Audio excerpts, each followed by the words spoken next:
Hello student, आपका Rahul classroom में स्वागत है। आज हम डिस्कस करेंगे जैक बोर्ड क्लास 10 की सामाजिक विज्ञान का सेट 2। तो चलिए स्टार्ट करते हैं। तो पहला क्वेश्चन, 1789 ईस्वी में फ्रांस की क्रांति के समय किसका शासन था? तो इसका सही आंसर होगा आपका लुई 16वां। आगे चलते हैं। दी स्पिरिट ऑफ लॉ नामक पुस्तक का लेखक कौन था? तो इसका सही आंसर है मॉन्टेस्क्यू। आगे चलते हैं हम लोग। यह किसका कथन है? जब फ्रांस छींकता है तो बाकी यूरोप को सर्दी जुकाम हो जाता है। तो इसका सही आंसर है मेटरनिक। आगे चलते हैं हम लोग। जर्मनी का एकीकरण कब पूरा हुआ? तो इसका सही आंसर है 1871 ईस्वी। आगे चलते हैं हम लोग। फ्रेडरिक सरायू कौन था? तो इसका सही आंसर है फ्रांसीसी चित्रकार। आगे चलते हैं हम लोग। गांधी जी दक्षिण अफ्रीका कब गए? तो इसका सही आंसर है आपका 1893 ईस्वी। आगे चलते हैं हम लोग। चौरी चौरा में हिंसात्मक घटना कब हुई? तो इसका सही आंसर है 5 फरवरी 1922। आगे चलते हैं हम लोग। रॉलेट एक्ट कब पारित हुआ? तो इसका सही आंसर है 1919 ईस्वी। आगे चलते हैं हम लोग। वंदे मातरम गीत किस पुस्तक से लिया गया है? तो इसका सही आंसर है आनंद मठ। आगे चलते हैं हम लोग। बापू किन्हें कहा जाता है? तो सही आंसर है महात्मा गांधी।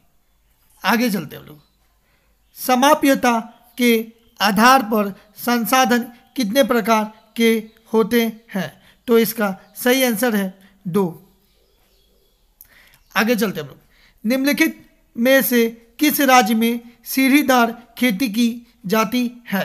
तो इसका सही आंसर है उत्तराखंड। आगे चलते हैं हम लोग।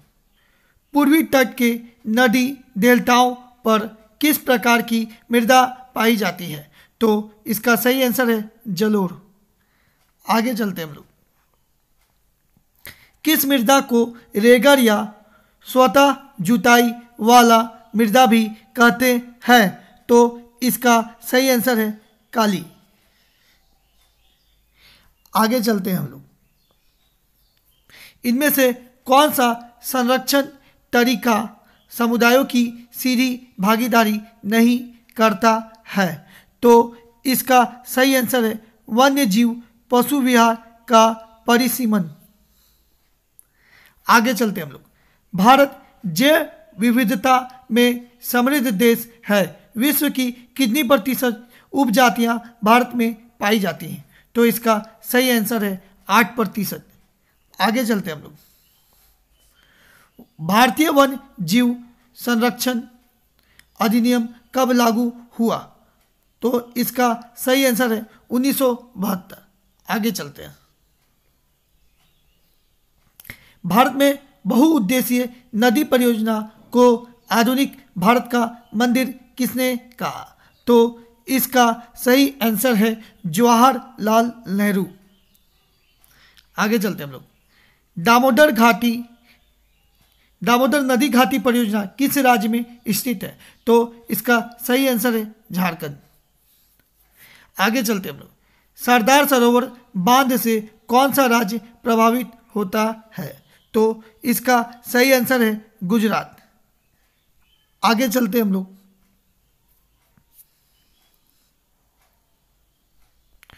औसत आय प्रति व्यक्ति आय की गणना किस प्रकार की जाती है? तो इसका सही आंसर है देश की कुल आय बटे देश की कुल जनसंख्या। आगे चलते हैं हम लोग। विभिन्न देशों के वर्गीकरण करने के लिए विश्व बैंक किस मापदंड का प्रयोग करता है? तो इसका सही आंसर है प्रति व्यक्ति आय। आगे चलते हैं हम लोग। नवीकरणीय साधन का उदाहरण डैश है? तो इसका सही आंसर है भूमिगत जल। आगे चलते हैं हम। लोगों के विकास के लक्ष्य डैश होते हैं। तो इसका सही आंसर है भिन्न या परस्पर विरोधी। आगे चलते हम लोग। रामू एक किसान है जिसने अधिशेष गेहूं को एक आटा मिल के मालिक को 10 रुपये प्रति किग्रा की दर से बेचा। मिल मालिक ने बिस्कुट कंपनी को आटा 15 रुपये प्रति किग्रा की दर से बेच दिया।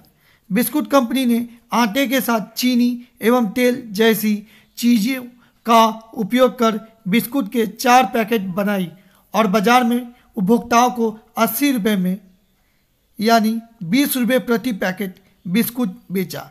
सकल घरेलू उत्पाद की गणना में उपयुक्त में से किस वस्तु के मूल्य को लिया जाएगा? तो सही आंसर इसका बिस्किट। आगे चलते हम लोग। विनिर्माण की प्रक्रिया किस क्षेत्र का भाग है? तो इसका सही आंसर है द्वितीयक। आगे चलते हम लोग। अनीता एक साड़ी की दुकान में काम करती है जहां सवैतनिक अवकाश का कोई प्रावधान नहीं है, जबकि सीता एक सरकारी अस्पताल में नर्स है जहां उसे वर्ष में कुछ दिन सवैतनिक अवकाश मिलता है। इन दोनों में से किसका कार्य क्षेत्र संगठित है और किसका असंगठित है? तो इसका सही आंसर है अनीता असंगठित है तथा सीता संगठित है। तो इसका पहला आंसर होगा। आगे चलते हम लोग। अंतिम वस्तुओं के मूल्य में मध्यवर्ती वस्तुओं का मूल्य डैश होता है। तो इसका सही आंसर है पहले से ही शामिल। आगे चलते हम लोग। राष्ट्रीय ग्रामीण रोजगार गारंटी अधिनियम कब अस्तित्व में आया? तो इसका सही आंसर है 2005। आगे चलते हम लोग। भंडारण को किस क्षेत्र में शामिल किया जाता है? तो इसका सही आंसर है तृतीयक। आगे चलते हैं हम लोग। तो संघीय शासन व्यवस्था के संबंध में निम्न में से कौन असत्य, देखिएगा असत्य बोला जा रहा है। तो इसमें देखिए देश की एकता की सुरक्षा करना और उसे बढ़ावा देना, ये भी सही है। क्षेत्रीय विविधताओं का सम्मान करना, ये भी सही है। विभिन्न स्तरों की सरकारों के बीच सत्ता का बंटवारा, ये भी सही है। तो इसका सही आंसर क्या है? अदालतों का संविधान और स्तर की सरकारों के अधिकारों की व्याख्या का आधार अधिकार ना होना, ये बात गलत दिया हुआ। तो असत्य की बात की जा रही है, तो इसका सही आंसर होगा घ। आगे चलते हैं। बेल्जियम में फ्रेंच भाषा बोलने वाली का प्रतिशत कितना है? तो इसका सही आंसर है 40। आगे चलते हैं। श्रीलंका में तमिल को कब राजभाषा घोषित किया गया? तो इसका सही आंसर है 1956। आगे चलते हैं हम लोग। संविधान में कुल कितनी भाषाओं को अनुसूचित भाषाओं का दर्जा दिया गया है? तो इसका सही आंसर है 22। आगे चलते हैं हम लोग। निम्न में कौन सुमेलित नहीं है? तो इसका सही आंसर है भारतीय संघ राष्ट्रपति। आगे चलते हैं। 7 पार्टी अलायंस यानी शपथ दलीय गठबंधन का गठन किस देश में किया गया था? तो इसका सही आंसर है नेपाल। आगे चलते हम लोग। बोलिविया किस महादेश में अवस्थित है? तो इसका सही आंसर है लातिन अमेरिका। आगे चलते हम लोग। बोलिविया में जल युद्ध नामक आंदोलन का नेतृत्व किसने किया था? तो इसका आंसर है फेडेकोर। आगे चलते हम लोग। इनमें से कौन सा कथन असत्य है? तो देखिए फ्रेंड्स, इसमें असत्य की बात की जा रही है। तो हम लोग देखेंगे। राजनीतिक दल राजनीतिक पक्ष लेते हैं, जबकि दबाव समूह राजनीतिक मसलों की चिंता नहीं करते हैं। दूसरा, दबाव समूह कुछ लोगों तक ही सीमित होते हैं, जबकि राजनीतिक दल का दायरा ज़्यादा लोगों तक फैला रहता है। और तीसरा ऑप्शन देखिए आपका, दबाव समूह सत्ता में नहीं आना चाहते, जबकि राजनीतिक दल सत्ता हासिल करना चाहते हैं। ये तीनों बातें ही सच दी हुई हैं। तो आगे चलते हम लोग। दबाव समूह राजनीतिक दल समान प्रकृति के हैं, तो ये बात गलत है, तो इसका सही आंसर ग होगा। आगे चलिए। नेपाल में SPA यानी 7 पार्टी अलायंस ने किसे अंतिम सरकार का प्रधानमंत्री चुना था?